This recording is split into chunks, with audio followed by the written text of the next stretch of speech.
Welcome to మెగా9 TV. ప్రపంచంలోనే అత్యంత శక్తివంతమైన సైన్యం అమెరికాది. ఆ దేశ రక్షణ శాఖ పెంటగాన్ తలుచుకుంటే నిమిషాల్లో ఏదైనా చేయగలదు. కానీ ఇప్పుడు ఇరాన్తో భీకర యుద్ధం జరుగుతున్న వేళ అమెరికాకు ఒక ఊహించని షాక్ తగిలింది. ఆ షాక్ ఇచ్చింది శత్రు దేశం కాదు, స్వయంగా అమెరికాకే చెందిన ప్రపంచ కుబేరుడు స్పేస్ ఎక్స్ అధినేత ఎలాన్ మస్క్. ఇరాన్పై దాడులు చేయడానికి అమెరికా వాడుతున్న అత్యాధునిక డ్రోన్లకు ఎలాన్ మస్క్కు చెందిన స్టార్లింక్ ఇంటర్నెట్ కనెక్షన్ ప్రాణాధారం. సరిగ్గా యుద్ధం పీక్ స్టేజ్లో ఉన్నప్పుడు Elon Musk mind game start చేశాడు. సైనిక డ్రోన్లకు ఇస్తున్న ఇంటర్నెట్ సేవల ధరను ఏకంగా 5 రెట్లు పెంచుతూ సంచలన నిర్ణయం తీసుకున్నాడు. కేవలం కొన్ని నిమిషాల పాటు పనిచేసి పేలిపోయే సూసైడ్ డ్రోన్లకు అంత భారీ ధర ఎందుకు చెల్లించాలి అని పెంటాగాన్ వాదించినా ఎలాన్ మస్క్ ముందు వాళ్ళ ఆటలు సాగలేదు. వేరే ప్రత్యామ్నాయం లేక అమెరికా ప్రభుత్వం మస్క్ ముందు తలవంచాల్సి వచ్చింది. అసలు అమెరికా వాడుతున్న ఆ డ్రోన్లేంటి, వాటికి స్టార్లింక్ తో ఉన్న కనెక్షన్ ఏంటి, అమెరికా జాతీయ భద్రత ఎలాన్ మస్క్ గుప్పిట్లో ఎలా చిక్కుకుందో ఇప్పుడు చూద్దాం.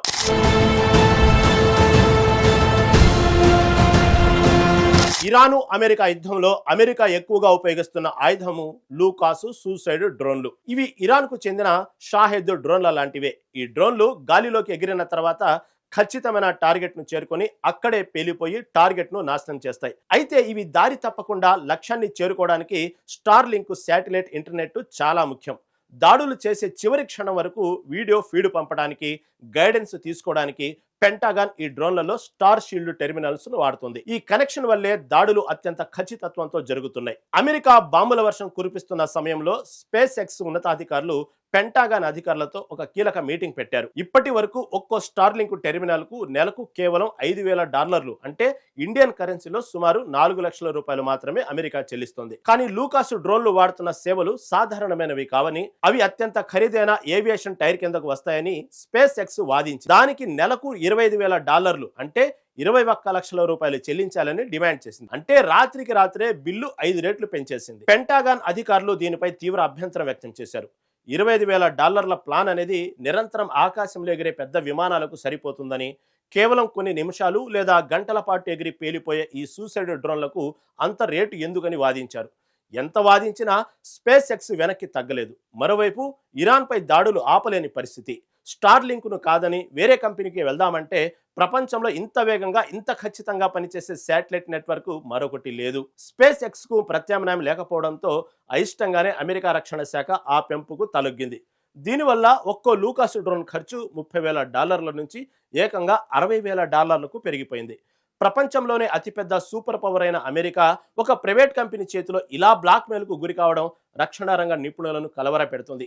జాతీయ భద్రత మొత్తం మాస్క్ చేతిలో ఉండటం ఎంత ప్రమాదకరమో ఈ ఘటన రుజువు చేస్తుంది.